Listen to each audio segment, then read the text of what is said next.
phase 1. Right. That is what they call the beginning.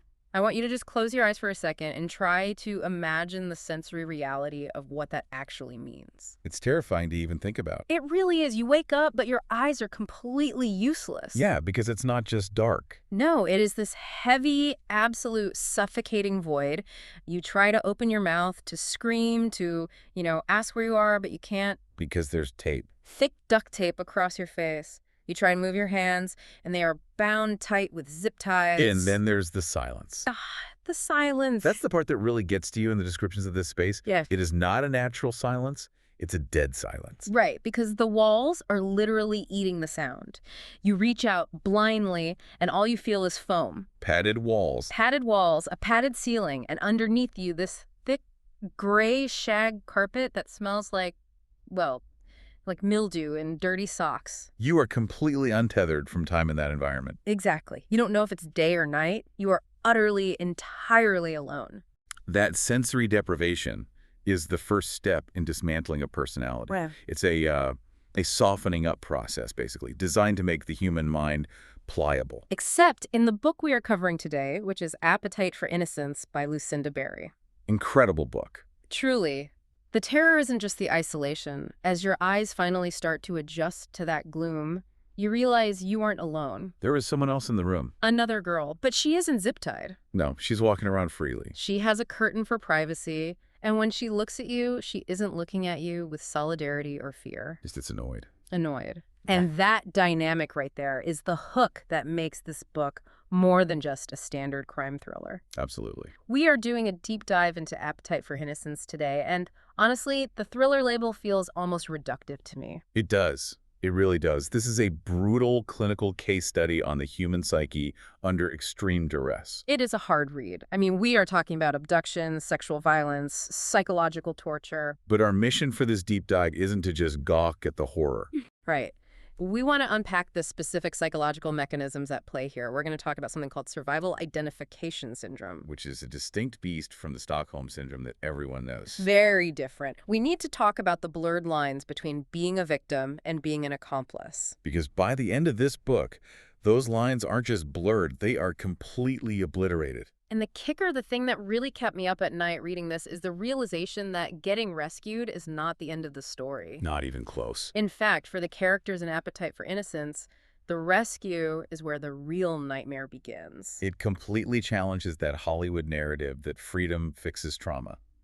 It absolutely does not. So let's go back to that basement. Let's really set the stage here. Lucinda Berry spends a lot of time on the architecture of control. Yeah, the physical environment. It isn't just a scary room. The environment itself is a weapon. It's an old wine cellar under an affluent home, but it's been totally retrofitted. It is what sociologists would call a total institution. A total institution. Explain that for the listeners. Sure. That's a term for a place where a single authority controls every single aspect of life. Sleep, food, waste, movement. Everything. In this basement, you have the God figure, John. He controls the light switch, which means he controls the sun. Right. He controls the water supply, which means he controls the rain. But the degradation is so specific.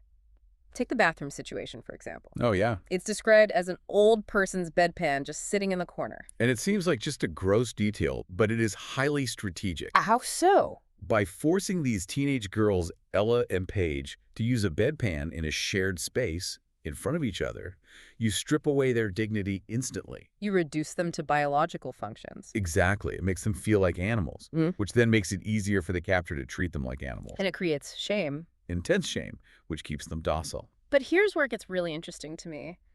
John isn't the one engaging in the day-to-day enforcement. He's not. He's not the one constantly down there yelling at them. He has a lieutenant. Sarah. She is the linchpin of the entire narrative. She's the girl I mentioned in the intro, the one who isn't tied up. She dictates the rules to the new victims. She tells them when to eat. She tells them not to scream because nobody can hear you anyway. And she physically applies the duct tape. That is a physical act of suppression against another victim. Yes. So why does John do this? Why not just do it himself? He's the big scary guy. Surely he's more effective at intimidation. Actually, no. Psychologically, this is brilliant and diabolical. Break that down. If John forces Sarah to police the other girls, He breaks any chance of solidarity among the victims. Because they're fighting each other. Exactly. If the victims police each other, they cannot band together against him. It creates this twisted hierarchy of suffering. Sarah has to oppress Ella to maintain her own slightly better status. It's the ultimate divide and conquer strategy. And it creates a barrier. Right. John remains the distant, almost mythical authority figure, while Sarah becomes the immediate, tangible antagonist in the room. The text actually mentions that Sarah hates the fighters. She really does. She prefers the weak victims who just give up quickly. She explicitly says the fighters take away her sunshine. That phrase just chills me. Sunshine isn't a metaphor for happiness there. No. It's a metaphor for her privileges, her curtain, her extra food, her routine. Sarah has completely detached from the suffering of the other girls. To her, their pain isn't a tragedy. It's an inconvenience. Yes, it threatens her ecosystem. So we really have to ask, who is Sarah? Because she didn't just appear out of thin air in that basement. Right. The book eventually gives us her dossier, her backstory, and it completely reframes her behavior. She wasn't snatched off the street like Ella. No. Sarah, and her real name is Petra, wasn't stolen. She was sold. That distinction is so incredibly heavy. It is. It changes everything about how we view her psychology. Her biological father was horrifically abusive. We're talking cigarette burns, beatings with belts, total neglect. And he sold her to John. So when we analyze her behavior, we have to look at her baseline for what normal is. Right. For Ella, the basement is hell because she came from a loving middle-class home. But for Petra, the basement provided structure. It provided cleanliness, which she notes. Yes, John provided food on a reliable schedule. It is a terrifying thought, but to Petra, being in John's basement might have seemed like an upgrade. In a highly twisted way, yes. He doesn't hit her randomly. He punishes her when she breaks his specific rules. To a chaoticized child, that looks like structure. That looks like safety. She traded unpredictable violence for predictable captivity. And she has a life upstairs. She's not in the cellar 24/7 like the new girls. She goes up, she cooks, she cleans. She watches TLC. The book specifically mentions she watches a baby story. Which is such a grim, ironic detail given what happens later in the plot. It really is. But she views herself as John's partner. She doesn't see herself as a prisoner in the same way at all. She craves his praise. When he says, "I'm so proud of you," that is the currency she lives on. She has built her entire identity around being the good girl for John. But we have to talk about the moment where she crosses the line from compliant victim to active accomplice. Yes. We need to discuss the flashback with Tiffany. This was the scene where I had to actually put the book down for a second to just breathe. Same. Tiffany was a previous girl in the basement before Ella and Paige arrived. And John decides he's done with her. But notice, he doesn't kill her himself. Not directly. He hands Sarah a baggie of white powder. And Sarah knows what it is. Or at least, she knows what it does. She knows it means the end of Tiffany, and she puts it in Tiffany's dinner herself. She watches her eat it. She watches her collapse. And then, this is the critical part, she helps John dispose of the body. So is this Stockholm Syndrome? Because we hear that term thrown around for everything in pop culture. Oh, she likes her captor. It's Stockholm Syndrome. It is adjacent to it, but not quite the same thing. Okay. The expert in the book, a character named Randy, who is a victim advocate, calls it survival identification syndrome. What is the main difference? Stockholm Syndrome is often characterized by a passive emotional bond. So, sympathizing with the captor's cause or feeling misguided gratitude for small kindnesses. Like thanking them for giving you water. Right. But what Sarah's doing is active. She is identifying with the aggressor. Meaning she mimics him. She mimics him to survive him. She adopts his logic completely. The weak must be eliminated. Compliance equals safety. She believes that if she becomes like John, she won't be hurt by John. It's a desperate, active strategy to shed her own vulnerability. If she is the hammer, she can't be the nail. That makes so much sense, and it's so much more tragic. It's not affection. No. It's a survival strategy that requires the total erasure of her own morality. Let's pivot to Ella for a moment. Because while Sarah is the lieutenant, Ella is the fresh recruit down there. And John's approach to Ella is totally different. It isn't just brute force, it's grooming. It is classic grooming, just heavily accelerated. Ella is a normal teenager. She loved her mom, Jocelyn. She was a good student. And John snatches her using a ruse about a lost dog. But once she's in the basement, he doesn't just beat her into submission immediately. He uses these dinner rituals. These scenes are so grotesque in their civility. They really are. He brings her upstairs, bathes her, dresses her in nice clothes, and they sit at a mahogany table with roast chicken and wine. While the other girls are literally starving on saltines downstairs. He's trying to normalize the abduction. He asks about her school projects. He plays the gentleman. He wants her to participate in the fantasy that this is a relationship, not a violent crime. He is trying to rewrite her reality in real time. And the wine becomes a major factor here. It's her anesthetic. Ella discovers that if she drinks enough, the edges of reality blur. She can dissociate from what's happening. And John actually encourages it. He tastes to us. He wants her pliable, but he also wants her to be present enough to play the role of the willing partner. He targets virgins specifically, which is where the title Appetite for Innocence comes from. Yes. And the way he frames the sexual abuse is, well, gaslighting isn't even a strong enough word for it. He frames it as gentle and necessary. He acts like a father figure teaching a vital lesson. When Ella cries or vomits, which she does out of sheer physical terror, John acts hurt. He manipulates her into feeling guilty for ruining the mood. He makes the victim feel like the aggressor, like, you've pissed me off because you didn't appreciate my kindness. That cognitive dissonance has to be paralyzing. It is. The brain says, he is feeding me roast chicken, he is speaking softly, so why am I terrified? It breaks the mind's ability to trust its own basic instincts. But Ella does find a breaking point. It happens when John decides he wants a baby. This is the massive turning point of the book. John wants a family. But notice his narcissism here. Right. He doesn't choose Sarah, the loyal one who actually professes to love him. He chooses Ella. Why do you think that is? Because he wants to keep Sarah's body perfect and pretty. He sees Ella as a disposable vessel. Sarah is the trophy, Ella is the broodmare. And Sarah's reaction to this is incredibly complex. She's jealous, clearly. But she also helps prepare Ella. Yes, she does prenatal yoga with her. She fully buys into this delusion of a happy family of 3 living above a torture chamber. Sarah is fully submerged in the fantasy. She thinks this setup is sustainable. But Ella snaps back to reality. She realizes she is pregnant, and she makes a choice. She says absolutely not. She refuses to bring a child into that hell. It's her first real act of agency since the abduction. But because she has no resources, no doctor, no help, it has to be a violent act. A coat hanger. The hoarding of the pills. The scene in the bathtub. It is visceral. The description of the water turning red is haunting. But psychologically, look at what's happening there. Ella is reclaiming her body by destroying a part of it. It's a violent rejection of John's control. She is essentially saying, you can own the room, but you don't own my womb. And John's reaction is very telling. He's not worried Ella might bleed to death? Not at all. He's devastated that he lost his prize. He looks at her like a broken toy. He's disgusted by her. But Sarah cleans it up. She scoops the remains out of the tub. She wipes the blood. Ella is the fighter. Sarah is the janitor of horror. That dynamic, Ella creating chaos to survive and Sarah creating order to survive, it really sets the stage for the second half of the book. Because eventually the police do raid the house. John, whose real name we find out is Derek Hunt, is caught. The girls are freed. And this is where Appetite for Innocence really earns its stripes in the genre. Most thrillers end right here. Bad guy in cuffs, tearful reunion with mom, credits roll, the audience feels good. But Lucinda Berry asks, okay, but what happens the next day? And the answer is disaster.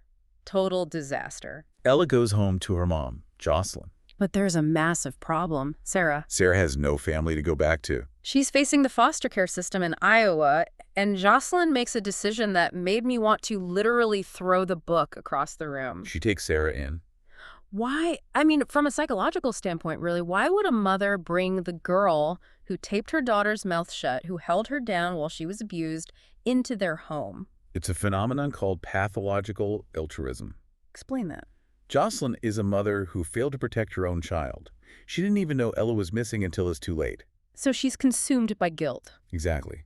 She sees Sarah, this lost child with cigarette burn scars, and she projects her need for redemption onto her. She thinks, if I can save this girl, I can balance the scales for what happened to my daughter. But she's sacrificing Ella to do it. Ella is horrified. She tells her mom, she's a monster, she hurt me. And Jocelyn just dismisses it. She thinks Ella is just traumatized and needs to learn to forgive. Jocelyn is in deep, deep denial. She refuses to see Sarah as a perpetrator.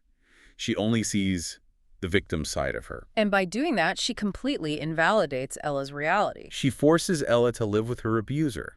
literally in her own bedroom. Imagine the psychological toll of that. You were supposed to be safe at home, but the person who enforced your torture is sleeping right down the hall.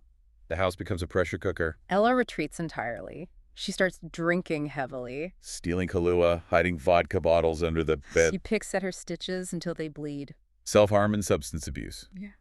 She feels unsafe in her own sanctuary, so she starts destroying herself. She is trying to numb the reality that her mother has chosen her abuser over her. And Sarah, meanwhile, thrives in this environment. She takes over the kitchen. She starts cooking for them, just like she did for John. She bonds with Jocelyn. Sarah is running the basement playbook. She doesn't know how to be a normal teenager. She only knows how to survive a captor. So she treats Jocelyn like the new John. Exactly. She makes herself indispensable. She cooks, she cleans, she smiles. And just like in the basement, she views Ella as the problem. Ella is the ungrateful one who is ruining the perfect family picture. It's the exact same dynamic, just playing out in a suburban kitchen. I am the good daughter, Ella is the difficult one. And Randy, the FBI advocate, sees this coming a mile away. She screams at Jocelyn, "You cannot mix these two girls. Sarah is dangerous." But Jocelyn holds on to this naive belief that love conquers all. And that belief almost gets her biological daughter killed, because we reach the climax of the story. Sarah finds out that despite all her cooking and cleaning, the plan is still to send her away to a foster family in Iowa. This is Sarah's trigger. Rejection, abandonment, the total collapse of the fantasy she's built. And who does she blame for this? She doesn't blame the system. She doesn't blame Jocelyn. She blames Ella. Just like in the basement. If there is an obstacle to your comfort, you remove it. Sarah has been trained that elimination is the only solution to conflict.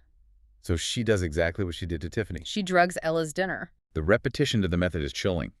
It shows she hasn't learned a new way to solve problems at all. She goes right back to the white powder in the food. Ella wakes up, tied to her own headboard. In her own home. And Sarah's standing over her, calmly explaining the logic. I have to kill you so I can stay with your mom. She literally believes she can replace Ella. She says, your mom loves me. She'd never make me leave if it wasn't for you. This is the ultimate manifestation of that survival identification. She believes that by eliminating the bad child, she becomes the good child. She thinks she is earning her place in the family the only way she knows how, through violence. She forces pills into Ella's mouth. She's going to stage a suicide. Which is terribly plausible given Ella's drinking and depression. It's a highly calculated murder plot. It shows how profoundly dangerous she really is. But then the spell breaks. Jocelyn walks in. Finally. The intervention. She sees her lost child standing over her biological daughter, ready to kill her. And Sarah tries to pivot immediately. She begs, I'm your daughter. Please. I'm doing this for us. And Jocelyn delivers the most important line in the entire book. She looks at this girl she tried so hard to save, and she says, you are not my daughter. That had to shatter Sarah. It destroyed her world.